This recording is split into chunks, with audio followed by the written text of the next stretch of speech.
panorama depuis 20 ans d'activité de l'Académie nationale de chirurgie. Et je vais donner maintenant la parole, l'avant-dernière communication à Jacques Beaulieu pour le centenaire de la disparition d'un chirurgien lyonnais, Mathieu Jaboulet.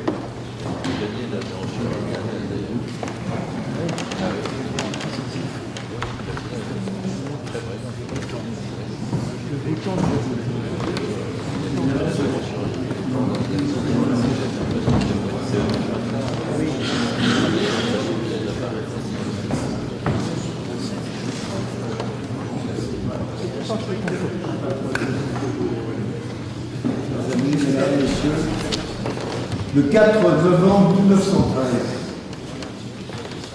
le train rapide reliant Lyon à Paris entra en collision avec un train postal au niveau de Melun, dérailla et s'embrasa. On retrouvera difficilement 4 jours plus tard les restes déchiquetés et le gilet de Mathieu Jaboulet, qui avait été appelé à siéger à un concours d'agrégation d'ophtalmologie à Paris. Il était monté dans le train venant de Marseille vers 14 h. Il avait dîné au wagon-restaurant et aux approches de Melun regagnait sa place. Ce jour-là, le mécanicien pilotant le rapide ne vit pas la signalisation signalant un croisement à l'approche de cette ville. Le train lancé à toute allure percuta de plein fouet le train postal. Les wagons de tête se sont renversés et l'incendie s'est déclaré. Ce n'est que le lendemain que l'on retrouvera la dépouille mutilée de Jaboulet. C'est Étienne Martin, professeur de médecine légale, qui fut chargé de l'identification des cadavres. Très vite, la nouvelle se répandit et le journal Le Progrès en fit état. La ville entière prit le deuil. Les obsèques furent d'une solennité impressionnante. La dépouille de Mathieu Jaboulet fut exposée pendant 2 jours dans le grand hall de la faculté, transformé en chapelle ardente. Il fut inhumé au cimetière de Saint-Gilles-Laval, où il repose auprès des siens. La réalisation d'un monument à sa gloire fut confiée au sculpteur Jean-Baptiste Larrivé, Grand Prix de Rome en 1904. Cette statue se trouve actuellement dans les jardins de la faculté de médecine. C'est donc à l'occasion du centenaire de la mort de ce pionnier de la chirurgie que je vais tenter de vous retracer sa vie. Mathieu Jaboulet est né le 5 juillet 1860 à Saint-Gilles-Laval, à 8 km au sud de Lyon. Son père, Étienne Jaboulet, le destinait à perpétuer le métier familial de menuisier. Ses 2 frères adoptèrent cette voie artisanale. Seul Mathieu embrassera la carrière médicale. Son intelligence vive, son esprit précoce et critique ravissaient ses maîtres qui diront de lui « il fera ce qu'il voudra ». C'est grâce à l'intervention du médecin de famille qu'après des études au petit séminaire de Lyon, Jaboulet s'orientera vers la médecine.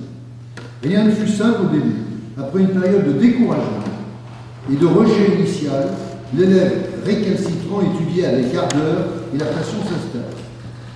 Nommé externe des hôpitaux en 1879, alors qu'il terminait son service militaire, il réussit brillamment le concours d'internat. Le 10 octobre 1880, il avait 20 ans.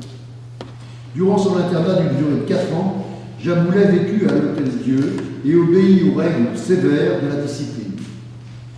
Interdiction de découcher, retour avant 22 heures. Il consacrait ses journées à sa nouvelle passion, l'anatomie. Rapidement, ses dons naturels et un travail incessant lui permirent d'acquérir le titre de précepteur en 1884. Il possédait une érudition profonde, une adresse singulière. Ollier, maître de Jaboulet, l'incita à poursuivre le staphylocoque doré dans les vieux foyers de sténite. En le réinjectant, il parvint à obtenir des abcès chauds et des désordres osseux expérimentaux. Le titre de sa thèse soutenue à la fin d'année, le microbe de l'ostéomyélite aiguë, démonstration expérimentale de sa présence dans les foyers de l'ostéomyélite prolongée et dans quelques abcès chauds. Elle lui valut une médaille d'argent. Alors qu'il n'avait que 26 ans, Mathieu Jaboulet décida de postuler à l'agrégation d'anatomie. Il rejoint la capitale et s'y installa, faisant preuve d'un isolement à la limite du pathologique. Il renâclait à fréquenter les endroits bruyants où se manifestaient ses contemporains, s'évertuant plutôt à étudier dans le confort obscur de sa chambre. Inconnu de tous, muni d'aucune recommandation, d'aucun appui, il se présenta à la leçon. Il fit sensation par sa présentation des travaux les plus austères, les plus difficiles. Il se joua des terribles centres nerveux de Huguenin. Il brilla dans sa leçon sur les nerfs de la langue. Sa thèse d'agrégation traitait des relations des nerfs optiques avec le système nerveux central. Nommé, il rentra à Lyon, se consacrer à ses fonctions de chef de travaux anatomiques. En fait, il ne concevait l'anatomie et ne la cultivait qu'en biologiste et en physiologiste, n'envisageant pas la forme en dehors de la fonction. Vêtu de sa redingote, tout de noir habillé, il décrivit les articulations et leurs mouvements. Mince, de taille moyenne, les yeux noirs, avec un regard doux et profond, le front haut, de beaux cheveux bouclés, Jaboulet séduisit rapidement ses élèves. La taille sainte d'un tablier blanc, il s'enfermait de longues heures dans son cabinet, pièce obscure, éclairée par une fenêtre aux vitres dépolies. Il y réunit dans ses cahiers toutes ses précieuses observations et autant d'ébauches de travaux inachevés. Sa bonté de cœur était grande et il dirigeait ses élèves avec attention. Ne se préoccupant guère d'une potentielle clientèle, il regagna dès la fin de l'après-midi l'Hôtel-Dieu afin de se plonger dans les études de toutes les publications chirurgicales de l'époque, préparant avec ardeur la prochaine étape de son cursus, le majorat. La réputation naissante de Mathieu Jaboulet en faisait un des favoris au titre de chirurgien major de l'Hôtel-Dieu. Malgré ses nombreuses qualités exceptionnelles qui ne laissaient planer aucun doute sur l'évolution favorable des épreuves, subsistait un adversaire de taille, sa timidité. Après 2 échecs malheureux, plus ou moins mérités, alors qu'il avait fait le bon diagnostic, Jaboulet triompha brillamment et fut désigné le 25 novembre 1892 à l'unanimité pour remplir les fonctions de chirurgien major de l'Hôtel-Dieu. Il avait 32 ans. Il sera le dernier chirurgien major de l'Hôtel-Dieu. L'administration décidant peu après de faire disparaître cette vieille institution, nommant désormais des chirurgiens des hôpitaux. Les hospices civils réunissaient l'hôpital de la Charité et l'Hôtel-Dieu. La période qui suivit sa nomination fut la plus fertile, la plus empreinte de son talent opératoire, la plus marquée par son audace et son génie inventif. Alors que l'antisepsie était encore la règle, il institua l'asepsie avec toute sa rigueur. Il opérait avec un brio rare, se jouant des interventions les plus difficiles avec une rapidité d'exécution à peine croyable. Sa réputation grandit. On venait le voir opérer de Paris et même de l'étranger. Les internes lyonnais se disputaient les affectations dans le service du maître Jaboulet, qui, sous des apparences timides et distraites, cachait un esprit de décision et d'à-propos rare. Il réalisait ses conceptions les plus audacieuses sans un bruit, sans geste superflu, avec une élégance opératoire faisant croire à l'exécution d'un acte banal.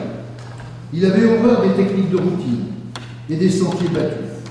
Un matin, en présence d'un volumineux sarcome du bassin, il prolongea très loin l'incision postérieure et réalisa la première amputation interilio-abdominale. Après de longues séances opératoires, ce silencieux aimait à se détendre au réfectoire des médecins de l'Hôtel-Dieu. Sa conversation était toujours animée et ses réparties vives et enlevées. Il aimait plaisanter et taquiner ses collègues. En dehors de ce cadre, il savait rester réservé et réfléchi, préférant l'isolement à la liesse bruyante. Dans les congrès, on le trouvait souvent en haut des gradins. Son silence était interprété différemment. Pour les uns, il était timide, pour les autres, dédaigneux. En fait, Jaboulet n'aimait ni les discussions, ni les explications. Ces années furent prolifiques. Des interventions nouvelles germaient chaque jour dans l'esprit de Jaboulet, qui les reproduisait aussitôt en salle d'opération. Toutes rivalisaient d'audace et d'ingéniosité. La plupart deviendront des standards. Toutes ces découvertes furent soigneusement colligées. Avec sa simplification extrême, alliant précision et efficacité, il publia des articles d'une rare qualité, souvent imagés, concis dans le lion médical ou le lion chirurgical. Fin décembre 1900, Léopold Ollier, titulaire de la chaire de clinique chirurgicale, décédait inopinément. La chaire ne fut pas déclarée vacante immédiatement. La succession fut ouverte après quelques mois, malgré les détracteurs qui exploitaient contre lui sa réputation de timidité maladive. Doutant des capacités d'enseignement d'un tel taciturne, il se présenta à la succession et le 15 mai 1902 fut élu à l'unanimité par la faculté et le ministère de l'Instruction publique à la chaire de clinique chirurgicale. Sa première leçon fut un triomphe. Il exposa modestement sa vision très personnelle de la chirurgie, rappelant ce qu'elle a été, imaginant ce qu'elle sera. Fauchier s'exclamera: maintenant, on ne dira plus que nous avons fait un mauvais choix. Aussi souvent que possible, il opérait dans l'amphithéâtre même de la clinique, le malade qui avait fait l'objet d'Alsou, afin que l'enseignement soit plus complet. Il s'agit d'un manifeste de rigueur et d'élégance médicale. Le traitement et le texte proposé, expliqué, justifié, illustré d'exemples vécus, ne laissent en aucun cas la place au hasard et aux fioritures nuisibles. Ce qui n'est pas indispensable n'est pas nécessaire, disait-il.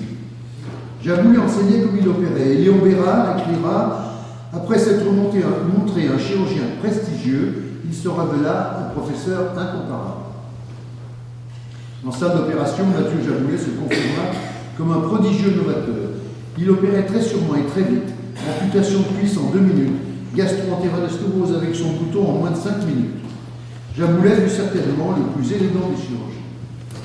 Un matin, un malade, porteur d'un volumineux goitre compressif, allait mourir d'asphyxie. Jaboulet l'assit sur un tabouret et lui passa une serviette stérile autour du cou.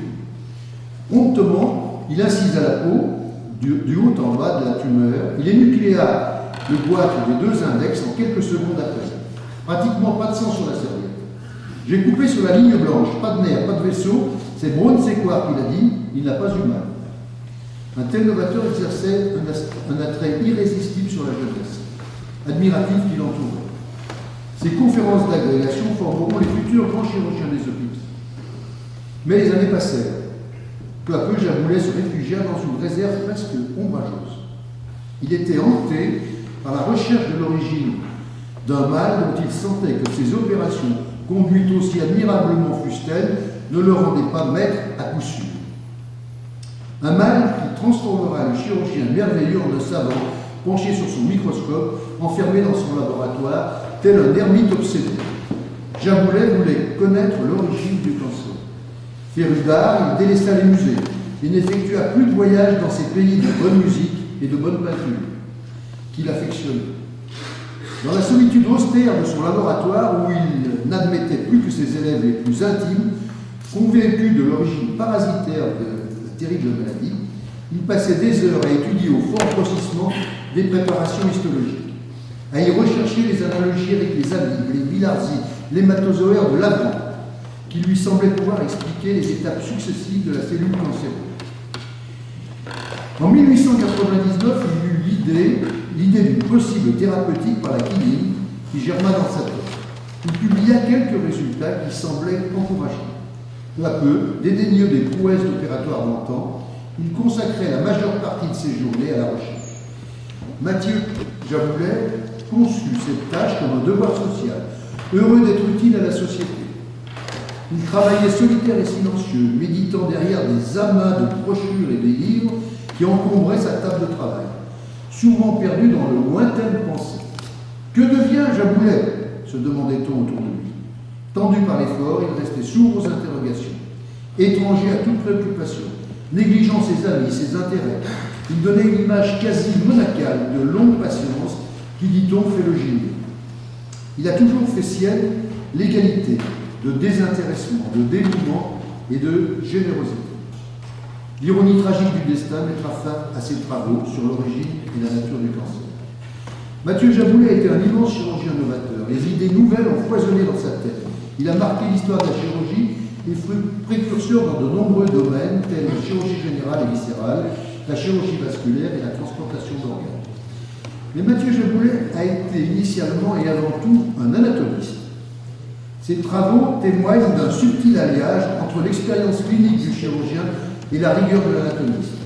Ses voies d'abord originales, ses amputations telle l'amputation interilio-abdominale qu'il réalisa pour la première fois pour de volumineuses tumeurs du bassin, sont le témoignage d'une maîtrise anatomique parfaite.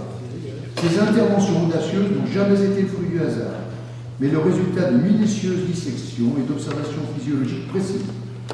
L'article magistral qu'il publia alors qu'il était prosecteur d'anatomie sur la physiologie du nerf trijumeau était un signe avant-coureur de son net intérêt pour le système sympathique.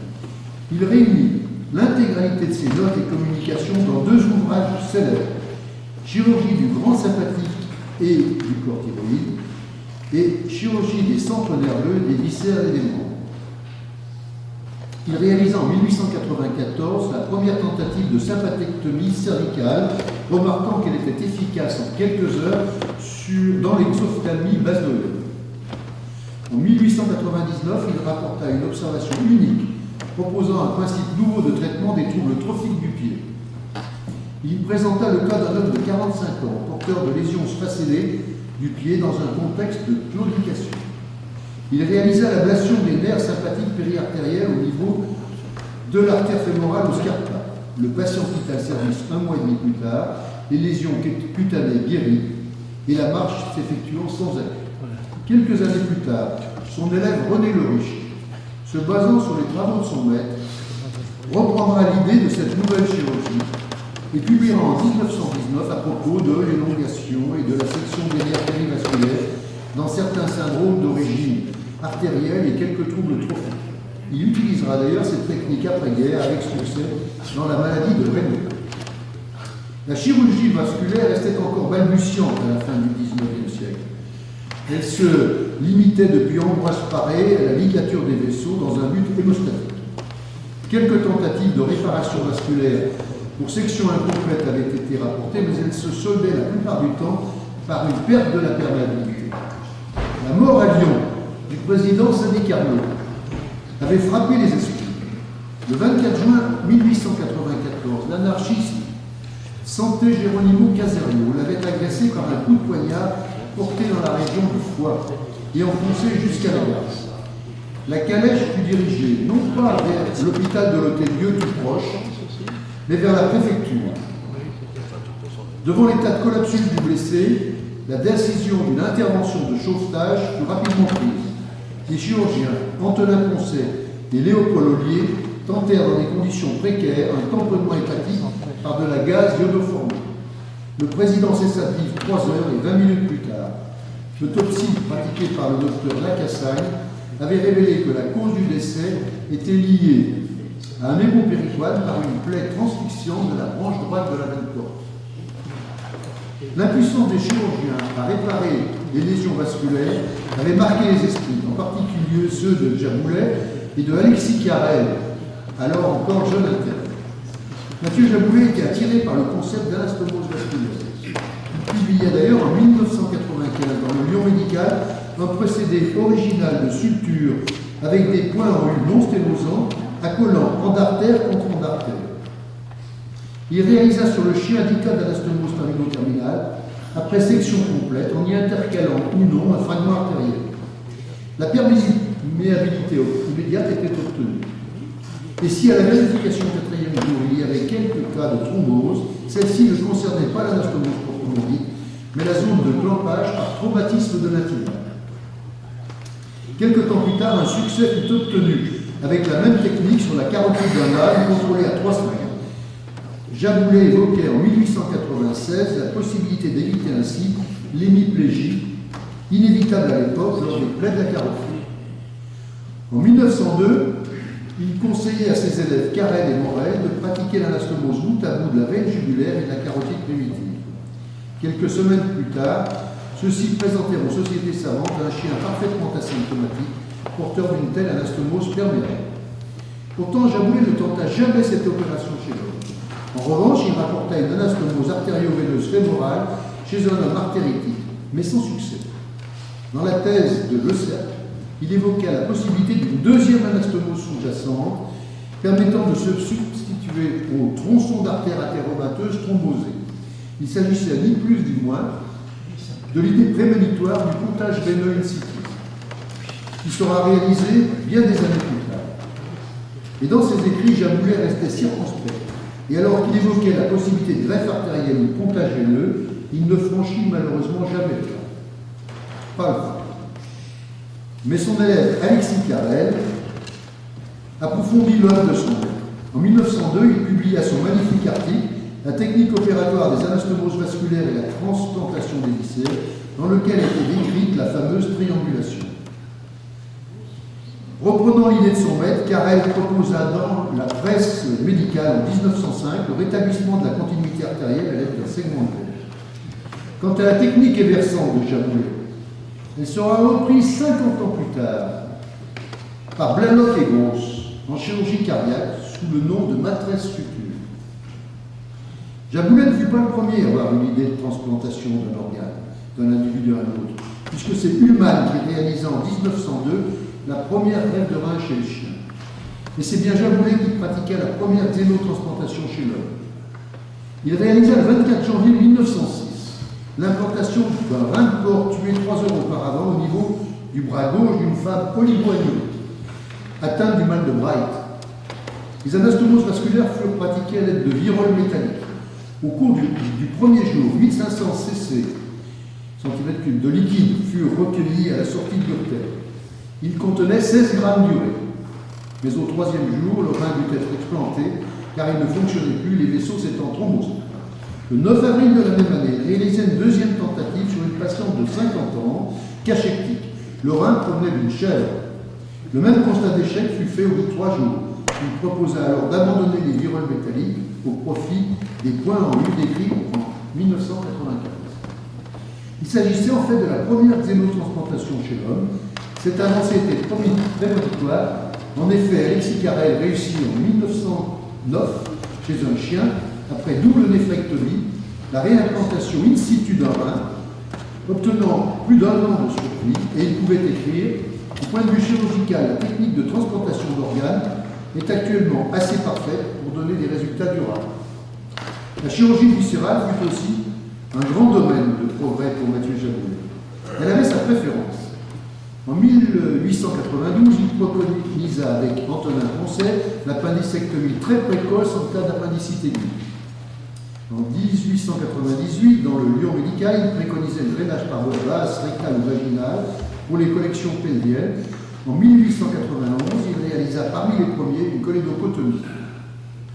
Il conçut avec Auguste Lumière un bouton anastomotique très facile et simple à utiliser. Auguste Lumière était le frère de Louis, tous deux inventeurs du cinématographe en 1895. Auguste était un passionné de médecine. Il fonda une clinique médicale rue Villon à Lyon et finança la recherche médicale, le premier centre anticancéreux avec Léon Bérard et beaucoup d'autres activités médicales. Avec ce bouton, Jaboulet pouvait réaliser une gastro-entérioanastomose en quelques minutes. Le patient pouvait alors se réalimenter le soir même. Plus de 200 patients en bénéficiaient. Les premières années, il fut rapporté dans une publication en 1910. Pendant des décennies d'ailleurs, le bouton de Jaboulet fut adopté par de nombreux chirurgiens lyonnais, bien avant l'avènement des sutures mécaniques. J'ai vu personnellement M. Georges Lima mettre un bouton de Jaboulet sur une anastomose iléocolique après colectomie grave. Il serait véritablement fastidieux d'énumérer, tant ils sont nombreux et variés, les autres domaines de la chirurgie viscérale auxquels il a apporté une contribution innovante. Mais quelques années plus tard, lucide vis-à-vis des résultats de ses interventions, obsédé par l'origine du cancer, il consacra toutes les dernières années de sa vie à la recherche. En janvier 1913, peu de temps avant sa mort, il exprimait son sentiment dans un discours prononcé en séance publique à la Société nationale de médecine de Lyon. La tâche est belle et mérite d'être accomplie comme un devoir social. Il faut travailler à repousser ce fléau par amour de la profession, par le besoin de dévouement que fait naître le contact de la souffrance sans s'inquiéter du sort qui peut être réservé à l'effort généreux, heureux d'être utile, heureux de donner parfois aux malades cette joie de l'amélioration qui est notre satisfaction et notre récompense. Ces quelques phrases demeureront comme l'ambition non assouvie d'un idéaliste en quête d'absolu. Il n'en demeure pas moins que Mathieu Jaboulet apparaît comme un innovateur talentueux, visionnaire de génie, dont l'étendue de l'œuvre formidable n'a eu d'égal que son habileté opératoire, Maurice Patel a bien caractérisé les talents de son maître peu de temps après son décès. Avec lui, l'opération paraissait facile, trop facile même. On aimait le voir aux prises avec ces situations périlleuses, avec une opération hardie qu'il venait de concevoir. Chez lui, la rapidité et l'élégance étaient fonction de sa méthode et de sa précision. Il laissa, après sa mort survenue brutalement il y a 100 ans, une multitude de procédés qui, si certains ont été abandonnés, ont ouvert pour la plupart la voie à de nombreux principes, voire de véritables spécialités chirurgicales. La réflexion m'oblige à dire que tout cela se passait à la fin du XIXe siècle et au début du XXe siècle, bien avant l'avènement du principe de précaution. Et que si ce principe de précaution avait été en vigueur à cette époque, rien n'aurait été possible.